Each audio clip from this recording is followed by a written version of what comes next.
Happy Monday, guys. Welcome back. I hope you guys are not as tired as I am this morning. I'm whooped. It's been a week. It's been a week. Well, you've had like a super busy week. I've had a busy weekend. No, mine's been like from last Saturday to this Saturday, just go, go, go, go, go. Travel, home, this, that, do, go. Yeah. I'm tired. Well, let's talk about the one thing that we both did this weekend that was so fun. So amazing, you guys. It was such a good time. It was awesome. We should have probably talked about it on this show, but we didn't. I just shared about it on Instagram. I didn't even share about it on YouTube. I just shared about it on Instagram. But my friend Natalie, she has a blog, At Home with Natalie, and we hosted a mom's night out here in Charlotte, and it was so fun. So good. It was so good. And some of you guys came, and that was awesome. Yeah, that was really, really fun getting to meet you guys. We loved it. We loved it. But it was exhausting. Yeah, I mean, it was all day setup, getting everything ready, just getting all the things taken care of. And then you had like the mental load of like speaking and all of that. Yeah. Yeah, but it was fun. I loved it. I loved it. I had such a good time. And your speech was well, fire. Thank you. Thank you very much. But we had a good time. We had good food. We had fun swag bags. It was awesome. So I'm wearing some of my swag right now. Your little bracelet. I loved it. There was some really good stuff in the swag bags. Natalie and I are talking about doing it again.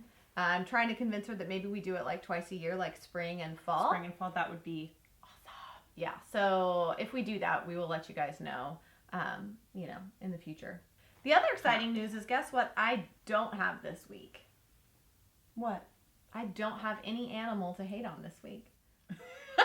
People are cracking me up in the comments like, what animal is Angie going to hate on this week? I'm sorry, really but I don't have just thought of one. Is a cockroach even an animal, y'all? Like, people giving me crap about that, and I'm thinking, it's a bug, and I'm pretty sure 99.9% of the population hates cockroaches. Yeah. I don't think I'm alone in that. No, you're not. They're disgusting. But I do have another cockroach story. Because it's a problem in our house. I was up editing late and I was at the computer and I was so annoyed. I was tired. And CR came in and he's like, Angie, I want to show you this thing. And I was like, babe, I can't right now. It's late. I can't. And then he just looks at me and he goes, I need you to get up from your chair and come over here right now. And I was like, there's a murderer standing behind me. Someone's going to chop my head off. Something terrible. Someone's going to chop my head off. So I get up and I go over and I turn around and above my head on the wall right behind me was a cockroach this big. You know, when I say it, they're always like, it's the size of an elephant. But it was really the biggest one we've seen this year. And it was just crawling above my head. But his face was like, it went from like, hey, I want to show you something on my phone. And me being like, I don't have time. To him being like, get up right now. Like, I would have thought a bomb was going to go off or something. No, like somebody's about just a big you are about to die. Yeah, I thought or there's a cockroach over your head. So, 6 sorry, to 1 same animal that I'm hating on this week. Yeah. Maybe I just need to call an exterminator. You need to be creative and come up with some new animals to hate on. I'm sorry. I really tried to find a shirt to wear that said I love cats. And I couldn't find one that would ship in time for filming, so I didn't get to wear it. And then there's always next time. And then the joke had passed. Well, so okay, that's true. You don't want to harp on it. Okay, so what are we talking about this week, Ashley? We need the comment of the week. Oh, that's right. She's getting ahead of herself. I'm getting ahead of myself because I'm anxious and slightly nervous to talk about this week. I am too. So I'm getting ahead of myself. I'm with you. Comment of the week. Right, so our comment of the week comes from April Brown. She says, not saying I didn't want to get notifications, but while nursing my 9-month-old, she tapped the notification bell multiple times. Hashtag baby Leia loves you. Hashtag oh I do too. And we love you, baby Leah. And you, April. Yeah.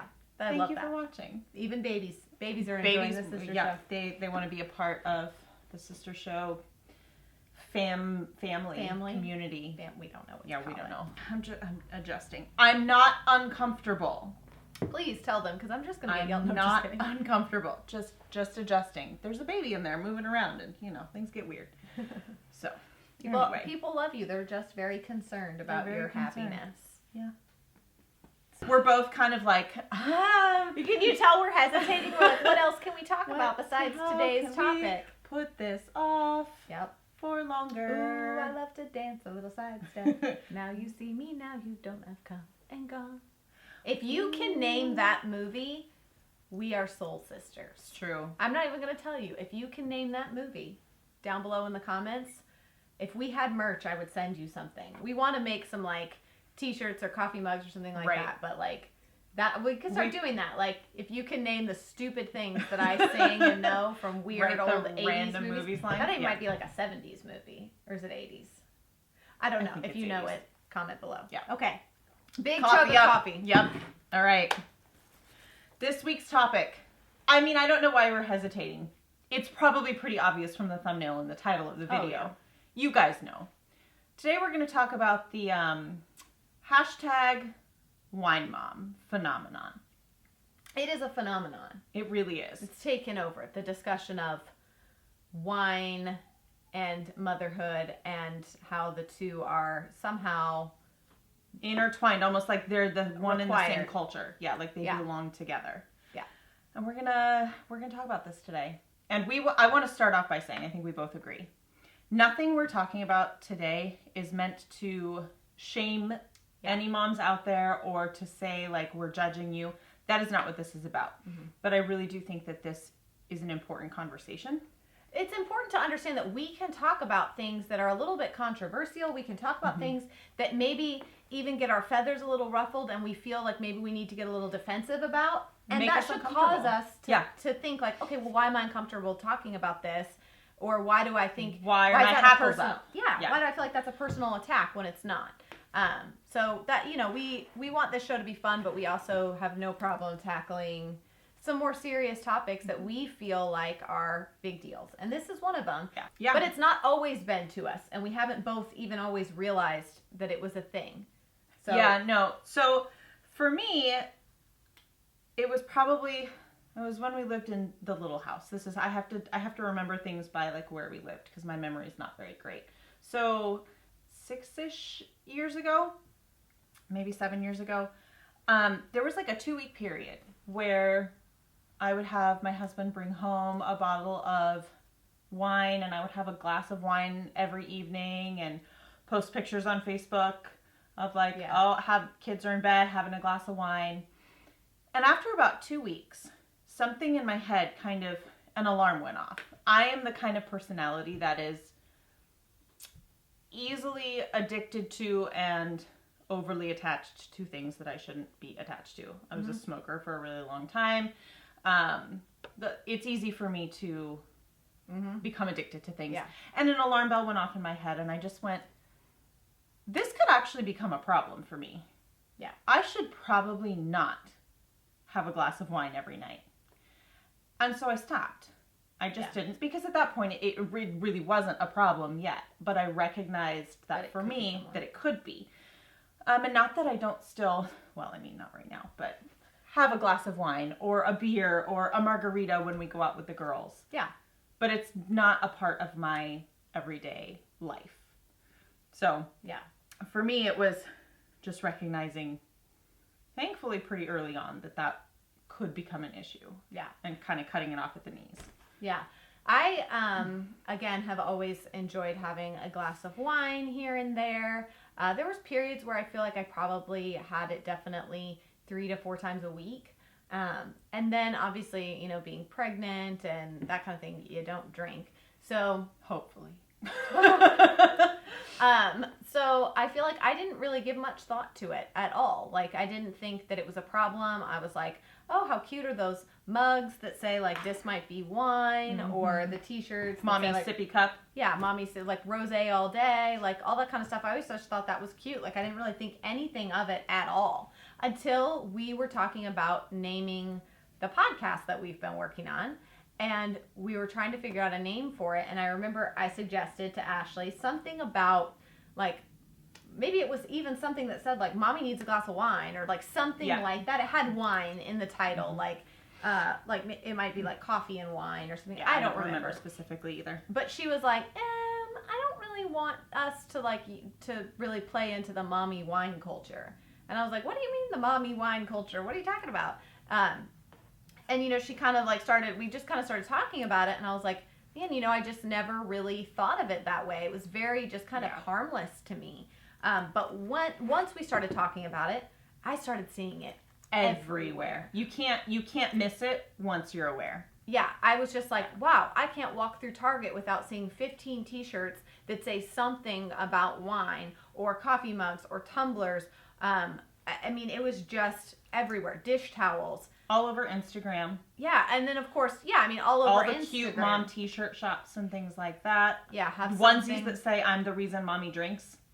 Yeah, it was just everywhere. And I also at that time I'd been following January Harsh. Is it Harshy or Harsh? I think it's Harsh. Okay, January Harsh. If you guys follow her, I will leave her Instagram down below if you want to go follow her. I'd been following her for a long time. Her. She's amazing. She's strong. There's a lot of things about her that I really like. And so she had begun opening a discussion on her Instagram about sort of pushing back against the mommy wine culture. And how, in her saying, I don't drink, I'm not going to, whatever, that it wasn't an attack on people who do, but that really we were doing a great disservice to women who are truly struggling with alcoholism, as well as women who weren't even recognizing that they were alcoholics. And that kind of, I think, leads us into where I think we want to talk a little bit about some stats and some research that we did on this, because we didn't just want to come flying in here with our opinions and be like, well, this is wrong or this isn't. Because again, don't drink because that's bad. Like Ashley said, I enjoy margaritas. I still enjoy drinking wine. I probably only drink wine at this point, like maybe once a month. I mean, I just don't really drink that much at all anymore. Not for any great specific reason other than I just don't really want all the extra calories for no good reason. That is valid. Valid. I have a friend that our thing is that we get together and we sit on her back porch and we share a bottle of wine. That happens about once every 3 months. And I have no problem with that. It doesn't affect my day-to-day life. I'm not dreaming of alcohol every day. Right. But let's just kind of talk about some of these statistics, which were shocking. Yes, they're actually. I find them actually really scary. Yeah. Because of what it says about our culture. Yeah. So in researching kind of this topic and what the numbers look like, I found quite a few articles talking about how there's been a real shift in alcoholism, alcohol abuse, problem drinking, kind of different levels of use of alcohol. Not definitely all the same. Yeah, it's not like it's a spectrum. Right. It's not like you have a glass of wine occasionally or you're a total drunk. Like there's an in-between. There's an in-between. And a recent study, and we will have a lot of these studies and articles and things linked down below for you guys if you want to check them out so you can see we're not just like pulling this out of our butt. Yeah. We'll link them down below for you. Between the years 2005 and 2012, so this one's not even the most recent, and the rates have gone up since then. There was a 17.5% increase in binge drinking among women. During that same time, only a 4.9% increase among men. Yeah, it's scary. Now, as somebody who likes to play the devil's advocate, I would often ask, like, is that just because men have always been binge drinkers? So for women, we're just catching up to where men have been? Yes, and that's part of what this talks about. Okay. Is that historically speaking, men have struggled with alcoholism at much higher rates than women. But problem drinking rose 83% among women between 2002 and 2013. And you have to ask yourself, like, why is that? Because to be frank, like the mothers of the 50s and 60s probably had a lot more reasons to drink. We have so many more freedoms and choices as women now than we did 50 years ago. Why are we binge drinking more? Yeah. Well, another thing that this article addresses, it's the have it all stress. It's the stress to be the perfect wife, the perfect mother, the perfect career woman, keep the perfectly decorated shiplap home, and women are buckling under the pressure. Because it's impossible. It's not possible to have all of it. And alcohol is easy. It's legal. You stop by the grocery store on your way home, and when you grab your dinner stuff, you grab a bottle of Merlot. Acceptable. It's more than it. It's not even acceptable. It's encouraged. Expected. Yeah, it's expected. It's like, oh, you've got wine? Yep. You're a mom? Where's your wine cabinet? Where's your glasses? Like, this is part of who we are. Yeah. As women and mothers. So this next stat is from an NPR article, and it shares that the problem with alcohol among women, alcohol abuse and dependence, increased by 83.7% from 2002 to 2013. Yeah. That's insanity. That's the numbers are just huge. Yeah. They're just huge. So, and I think that talking about, these numbers they're crazy, but we want to understand the why behind them. Why are these numbers increasing so much? And I think we both, like we talked about, the marketing, women, we are being marketed to every second. We are a gold mine for companies and businesses and marketers. I mean, we are usually the spenders in our family. And so they market to us hard. And like I said, if you look around Target, you look around the shops, the proof is in the pudding. But I think Target has wine bars now. Yeah. In a lot of their locations. But I because think they know, and here's the thing, is it the chicken or the egg? What comes first? Is that responding to demand from a culture? Is it part of what's causing the culture and the demand? Right. So not knowing which comes first, but I think those two things are the things that need to be looked at, is recognizing when we are being marketed to. Because like I said, that was the blind spot for me, was that I didn't even realize that I was being like hardcore marketed to by these companies. I just was sort of like, oh, that's really cute, and I'll play. And everybody talks about how they love wine, and it's just kind of a thing. But then the flip side of that is this a thing because the culture now has created it and made it a thing? And if so, why? Why are moms feeling like they need to drink all the time? Why are moms feeling like it makes us cooler or more relatable or more, I'm not sure what it is, why we feel like this is how we relate to each other too. Like when you see someone on Instagram post that they're like having their glass of wine tonight, and then everybody's like, oh yeah, girl, me too. And I don't say this from a place of judgment, because I've been there. I've been like sitting in my gazebo, posted a picture of my glass of wine, and I have to go back and ask myself, why did I do that? Why? I don't show people everything I consume, everything I eat or drink. So why do I feel like... Because it makes you feel a part of something. Yeah. It does. It makes you feel a part of community. Yeah. And women especially are community seekers. For sure. Yeah. We are community seekers. And so when we post that wine picture and it gets us more likes and more comments than anything else we've posted that week, then we feel feeds like into that, and it makes us feel... a sense of camaraderie, like, oh, this parenting crap is really hard. Right. Let's all drink wine. But what you just said, I think, is one of the bigger parts of it. This parenting crap is hard. Yeah. That's going to push us, that conversation is going to push us into next week's episode, and we'll talk about that a little bit later. Right. But talking about why is parenting so hard that we need to drink to get through it. Right. And is it as hard as I don't want to say is it as hard as we're making it out to be. Look, we know parenting is hard. Yeah. We know it's hard. Hard doesn't mean bad, though. And hard does not mean that you have to drink to get through it. Have to numb yourself with alcohol to get through your motherhood. Yeah. And again, I want to come back to, we are not talking about people who just enjoy a glass of wine every night. What we're talking about is the people who are on the line and tipping over. And that's the thing. We've also sort of looked at some signs that you might consider to know whether or not you're crossing the line, because there's definitely a line. There's a line. There's nothing wrong in our opinions. No, anyways. Everyone has their different feeling about alcohol, period.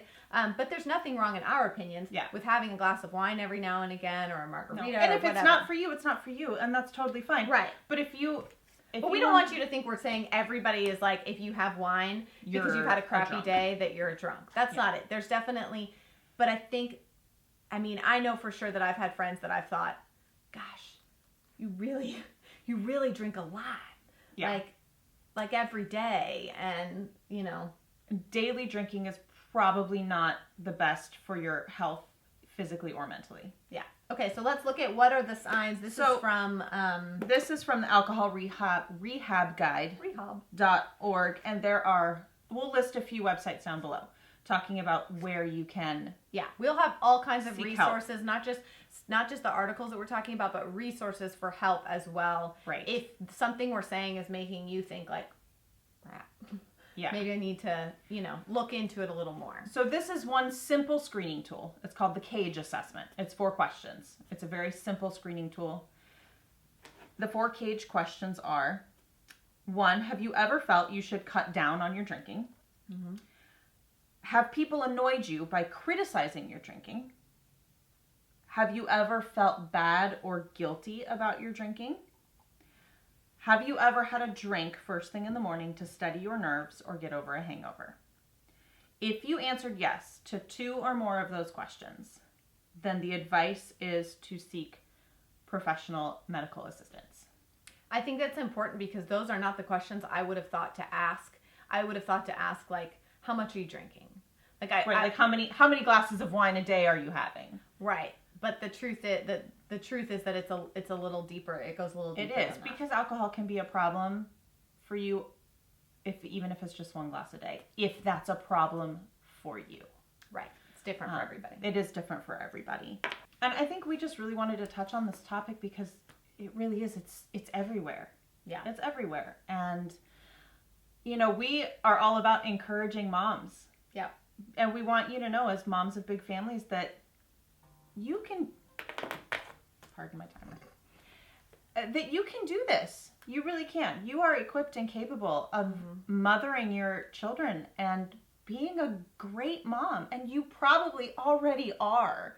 Yeah. And I just hate the way this culture feeds into this idea that we can't do it. we can't do it. That it's beyond us. It's too hard. Yeah. That we need all of these outside things to be able to handle our kids, our lives, that kind of thing. Yeah. It's a lie. It's a lie we're being sold so that we will keep consuming whatever it is they're selling us now that's telling us it's going to make us feel better. Women throughout history have been raising families and taking care of babies and haven't needed so many of these things that you guys know I've said this many times. I love to look back to see where we came from, to look at how we're doing things now and where we're going and what's really necessary and what's not. And I think that I think that we're being preyed on, and that makes me angry. Because a lot of times we just don't even recognize it, and it makes me upset because when women are like, I don't know how you have, 7 kids, I can hardly do it with 2, or whatever it is. I feel like, first of all, when I had 2 kids, I felt exactly the same way. Totally. I felt exactly the same way because you only know what you know, and your hard is your hard, right? And it's different for everybody. But I do think that. I personally just get a little, my feathers ruffled because there are mothers out there who are dealing with some really hard stuff. Yeah. Kids with terminal illnesses, a deceased spouse. I mean, there's all kinds of hard that moms are dealing with. And so to be frank, when a mom who has a pretty typical family and life and help and a helpful spouse and all that makes it seem like it's just the worst thing ever and she can hardly handle it and she just needs to drink all the time. I just need wine because these kids and I think that what that says it's disheartening because what that says to the mom who's really truly struggling with something is that, like, oh my God, if she can't do it, there's no way that I can. I can't pick up and go on today. And I don't like comparing. I don't like comparison up or down. I don't think you should look at someone else's life and say they have it better, or I shouldn't complain because they have it worse. I don't like comparison up or down. I just know that we need to consider what we're projecting about motherhood. Not that it's rainbows and butterflies all of the time, but it can be. And that's what we're going to talk about next week too. Is kid shaming. I mean, we're going to talk about how the truth about the difficulty in motherhood and whether or not we are, as mothers, are we shaming our kids consistently to make ourselves feel better, relatable, or more relatable to other moms? Yeah. And because that's become a thing too. It hurts my heart because I know that there are women out there who maybe don't have children yet, who are looking at those mothers who are saying, I can't get through the day without wine, or, oh my gosh, is it wine o'clock? And they're thinking, if this is what motherhood is, I want no part of it. And that hurts my heart. But it also hurts my heart for the women who long to have children. Mm-hmm. And they're like, man, I would give anything to have those kids that you do nothing but complain about. Yeah. And that's next we're getting way off topic. We get heated about these things, you know? We get... because we love our babies. And we know how hard motherhood is. And they drive me crazy sometimes. Like, yes. Lord, they drive me crazy sometimes. But it's not all bad. It's not even half bad. It's not even like more bad than good. It's way, way, way more good than bad. Yeah. And we just really want to encourage you that if you hear something that we've said, if something has resonated with you and you feel as though maybe you need to reach out, please reach out. Please get the help that you need because you are so worth it. And your babies need you. And you are an amazing mom. And you are worth the time to invest in yourself to be healthy mentally and physically. Yep. So please do that. Yep. And there's so many ways, so many things you can do to help yourself feel more healthy and whole without alcohol. We know this week's episode was kind of a serious. It feels a little heavy. I feel a little tired now. Yeah, it feels heavy, but it's important, and we always want to use our platform, whatever that may be, for topics that we feel are important.